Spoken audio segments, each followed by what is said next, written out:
سکته مغزی ایشون تو 65 سالگی اتفاق افتاد. تو 68 سالگی ایشون رفت دوباره تدریسش رو توی دانشگاه شروع کرد. باورتون میشه؟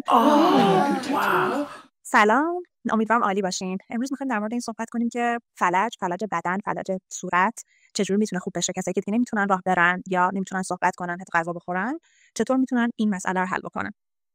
من میخوام از تحقیقات پروفسور باخیریتا استفاده کنم که ایشون پدر جایگزینی حسی شناخته میشه و به خاطر تحقیقاتی که در زمینه نوروپلاستیسیتی کرده خیلی معروفه.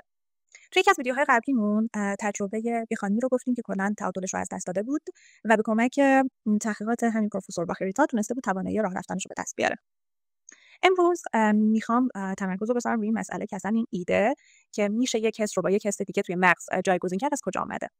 توی سال 1959 باخیریتا پدرش سکته مغزی داشت که این سکته مغزی باعث شد که ایشون صورتش کلا فلج بشه، نصف بدنش هم همینطور دیگه نمیتونه صحبت کنه، نه راه بره و ماهیچه‌های صورتش حرکت نداشت.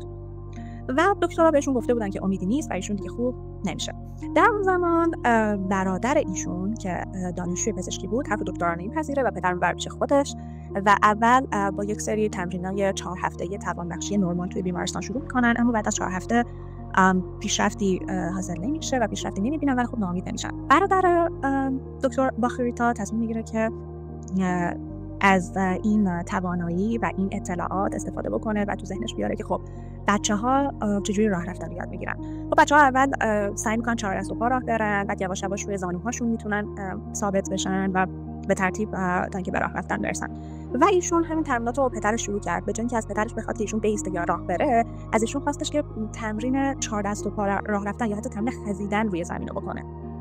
و حتی وقتی تو حیاط با پدرش تمرین کرد، خیلی از همسایه‌ها انتقاد می‌کردن که این چه روشیه و اصلا جالب نیست، ولی خب اینا ناامید نشدن و این تمرینات رو مداوم انجام دادن تا اینکه پدر تونست یواش یواش روی 4 دست و پای خودش راه بره، روی زانوهاش بیسته، بعد روی زانوهاش فیکس بشه، بعد بیسته و بعد راه بره. یعنی اینا اومدن برخلاف اون چیزی که بهشون گفته شده بود عمل کردن و پدر بهبود پیدا کرد. این بهبودای رفته باعث شد که خب پدر اعتماد به نفسش بیشتر بشه و مطمئن بشه که مغز واقعا خاصیت بازسازی داره و میتونه خودش رو بازسازی بکنه. بنابراین تصمیم گرفت که برای خودش یه سری هدف‌ها تعیین کنه، مثلا اینکه بتونه سر یه میز با پسرش و همکلاسی‌های پسرش برای دانشجوها با هم دیگه غذا بخورن و حتی تمرین‌های صحبت کردن برای خودش گذاشته بود. اینا رو تنهایی تمرین می‌کرد. تمرینای نوشتن، اول اینکه بخواد انگشتاشو حتی روی دستگاه تایپ فشار بده براش خیلی سخت بود، ولی خب مداومت به خرج داد تا جایی که بهتون بگم رفته این بهبودا 3 سال طول کشید تا جایی که خب گفتم بهتون سکته مغزی ایشون تو 65 سالگی اتفاق افتاد. تو 68 سالگی ایشون رفت دوباره تدریسش رو توی دانشگاه شروع کرد. باورتون میشه؟ کسی که دیگه اصلا کلا فلج شده بود. یعنی انقدر تمریناتش توی حرف زدن و راه رفتن نتیجه داد که تونست دوباره تدریسش رو شروع کنه. تا 70 سالگی تدریسش رو توی دانشگاه ادامه داد، حتی 70 سالگی دوباره ازدواج کرد، سفر میرفت، کوهنوردی میرفت، تا اینکه نهایتاً تو سن 72 سالگی ایشون از دنیا رفت. ولی خب بعد از اون سکته مغزی کلا ناتوان کننده توی 65 سالگی خب 7 سال اکتیو زندگی کرد. خیلی ارزشمنده و این نوید رو میده که واقعا مغز خاصیت بازسازی داره. حالا در واقع مستندات علمیش رو هم توضیح میدم براتون. من تو سال 1965 که پدر باخیریتا فکر کنم اسمشون هم پدرو بود فوت میکنه، اون زمان اسکن مغزی انجام نمیدادن توی کار پزشکی و مغز رو تشریح میکردن. موقعی که مغز پدر رو تشریح کرده بودن متوجه شدن که مغز جراحت خیلی خیلی وسیعی داشته، به این شکل که 97% اعصابی که از ساقه مغز به ستون فقرات متصل از کار افتاده. همچنین کورتکس مغز که مسئول کنترل حرکات بدنه، اونم جراحت خیلی خیلی شدیدی دیده بود.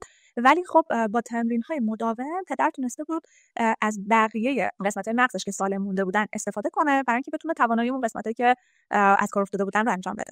و اینجا تاکید بر این میشه که ایشون مسن بود، میزان جراحتش خیلی بالا بود، ولی تونست که با انجام تمرینات طولانی مدت خودش رو شفا بده و طول عمرش رو افزایش بده. خب پس قطعاً این قضیه برای کسایی که سنشون پایین‌تره و جراحتاشون سطحی‌تره، کمتره، یه روزنه امیدیه. یا وقتی که یه نفر تونسته قطعاً بقیه هم میتونن. بعد از این داستان وقتی که میزان جراحت‌های مغزی رو متوجه شدن، باخیریتا دیگه مطمئن شد که این جایگزینی حسی توی مغز 100% امکان پذیره و رفت سراغ این که مثلا کسایی که نابینا هستن بتونن از یه سری مجراهای ورودی اطلاعاتی دیگه حتی برای دیدن استفاده کنن. مثلا اینکه از پوست و گیرنده هایی که روی پوست تشکیل میشن یه مجرای دیگه برای گرفتن اطلاعات برای دیدن حتی به جای شبکیه جایگزین کنن. و همچنین برای افرادی که کلا اعصاب صورتشون از کار افتاده بود و حتی در حدی که نمیتونستن چشمشون رو ببندن، حالا توی تحقیقاتش به این نتیجه رسید که از این عصب اضافی روی زبون میتونه استفاده کنه و با جراحی این عصب رو وصل کنه به مغز، طوری که این عصب بتونه اون وسیله بتونه بشه جایگزینی برای به حرکت درآوردن ماهیچه‌های صورت، یعنی جایگزینی برای اعصاب صورت که از کار افتاده بودن.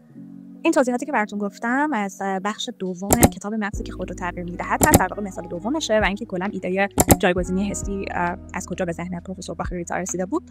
جالب اینه که کلید شفا در اینه که ایشون با تمرین‌های روزمره، تمرین کارهای روزمره تونست احساس بدنش رو به خودش برگردونه و در واقع فلجش رو بهبود بده. پس این یه توانایی که در انسان هست، پس اگه ایشون تونسته حتما بهتر می‌تونه. و اینکه یه ویدیو دیگه هم در این زمینه براتون ضبط کرده بودم که مثال برگردوندن توانایی تعادل به خانمی هست که تعادلش رو از دست داده بود، که انتهای ویدیو براتون میذاریم و امیدوارم که عالی باشین. تا ویدیو بعدی، فعلا خداحافظ.